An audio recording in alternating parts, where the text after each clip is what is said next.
welcome to the Wizard of Radical Self-Respect. My name is Jared Mello. Today we are going to go over why the narcissist plays the victim when they are caught cheating. This is something people who have had narcissistic partners are all too familiar with, and they know these tactics inside and out. And we're going to go over in this video, first, why that happens, second, how it looks, and then number 3, what to do about it. And to begin, why does this happen? This happens because narcissistic people are extremely sensitive to criticism, and they are full of shame on the inside. And when they're called out for something that they absolutely did, it gives them a narcissistic injury, and it triggers all of that shame on the inside. And they do not want to feel those uncomfortable feelings, though, and they want to offload it onto you, the perceived cause of those feelings, never mind the fact that it was their own behavior. Dr. Mark Eatonson, he calls this emotional hot potato. Dr. Mark Eatonson, he's a specialist on narcissism that I interviewed a couple weeks back. Now, how does this look, though, when the narcissist plays the victim?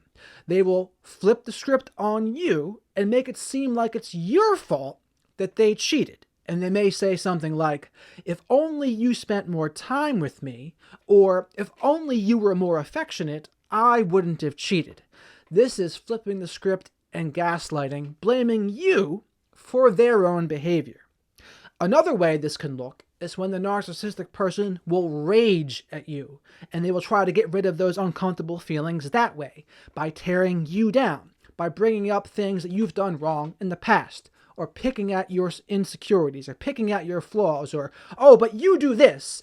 Anything to get the attention off of their bad behavior, and anything so that they do not have to take accountability for their own actions. That's the rage portion.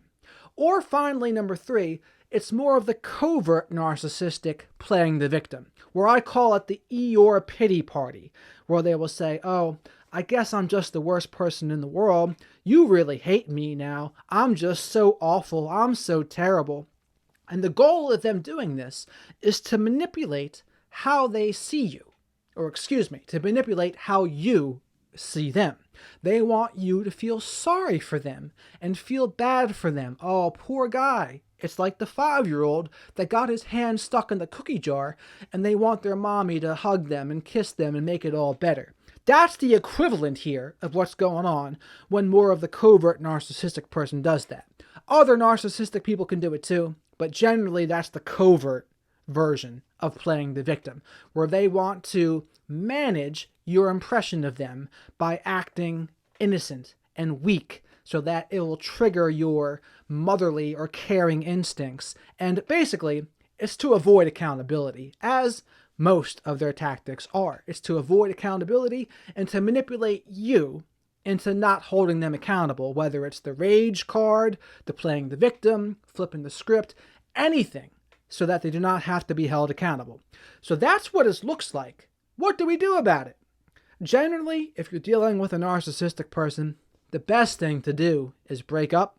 Now, if violence is a possibility, definitely make a plan. Notify friends, family, maybe even law enforcement, because sometimes that can be a dangerous situation. But make a plan, and then get out of there, and then block them on everything. No contact. And again, it's your discretion if it's really a narcissistic person or not. I do not know everyone's situation. You can feel more than free to reach out to me for a coaching session, and I can tell you what I think.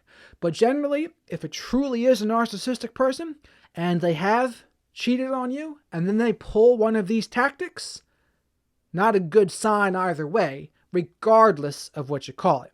And the way to heal that trauma bond is break it off, no contact, because any contact you have with them, however small it is, can keep that trauma bond alive. That's why we gotta just rip off the Band-Aid. Rip off the Band-Aid, no contact, and block on everything, because they will try, more than likely, to get their foot back in the door. And if not right away, it will be Hoovers down the road later. And that's my video here on why the narcissistic person plays the victim when they are caught cheating.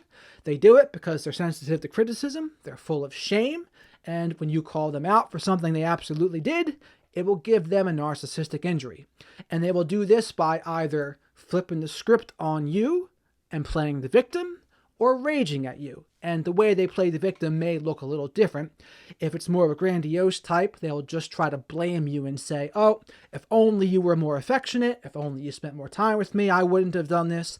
If they are the more covert type, they will pull more of the self-pity Eeyore routine, where they want to trigger your caring motherly instincts so that you will look the other way and not hold them accountable, and they can get away with what they want to get away with. And ultimately, breaking up and going no contact is the way forward. And if we're serious about going no contact, we block them on everything. No ifs, no buts. The only exceptions are with co-parenting. When there's co-parenting involved, that adds different variables. And as always, safety will always be number one with all of this. I don't want anyone to get hurt. And if there's the potential for violence, you do need to take that seriously. You might need to make a plan and notify friends, family, and law enforcement that you are trying to get out.